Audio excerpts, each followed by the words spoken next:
ឆ្លើយឆ្លងបងឈរក្នុងចិត្តមិនយល់ចិនដឹងពាក្យស្ងួនវាចាមតែក៏ប្រែប្រួលផ្លែកគំឈងស្រពេចស្រពើព្រើក្នុងបេះដូងក្រែងថានួនល្អងអូនមានជំងឺធំអារម្មណ៍ពីកោហងច្រើនដងបងយល់ថាជាការពិតពេលពេលនេះច្បាស់ពេលអត់ចិត្តធ្វើមិនសម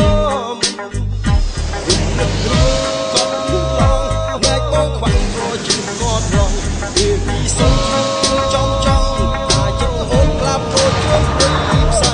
ថាត្រឹមតែថាចិត្តគេបដូរផ្លាសាវ៉ាគ្មានរអាក្រែងអ្នកណាតែសង្ហាគឺកាយាស្នេហាកណ្ដាលថ្ងៃបងអួតដាក់បងមានថាអត់មិនចេះខាគេតែខ្វត់គ្មានទឹកក្រែងខ្លួនជាស្រីមកពីឯងគិតមិនវែងព្រោះសំដែងគ្មានរឯងថាខ្លួនឯងធ្វើនេះពិតជាអស័ក្តិសមចាំព្រៃផ្សេងមិនគិតខ្លួនជាស្រី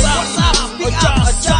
ទៅឃើញយ៉ាប់អូនបាញ់ចឹងដឹកពីគ្រូឲ្យមកអៀនឬអត់បញ្ឈឺបងទើបដឹងអូនចេះគ្មានគ្រូបងមានដូចភ្លឹងចិត្តព្រៀនថាខ្លួនជាអ្នកសំឡាប់ចិត្តបូរអគិតថាត្រូវបាត់មកស្លៀម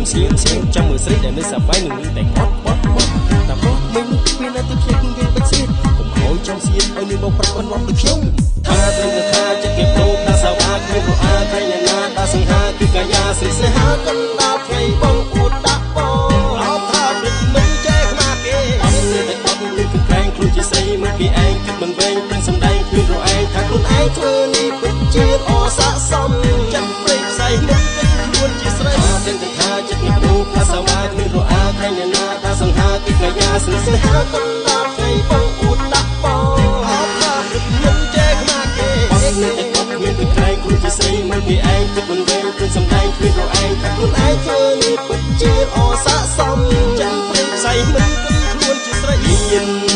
សុខអូនចិត្តស្ដាយអូលិចបាត់សូនអូគិត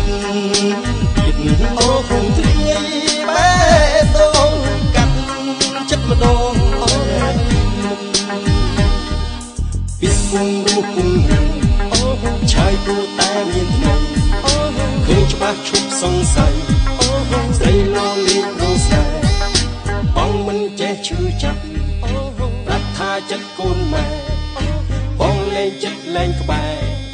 ស្នេហ៍ភ្លឹបភ្លែត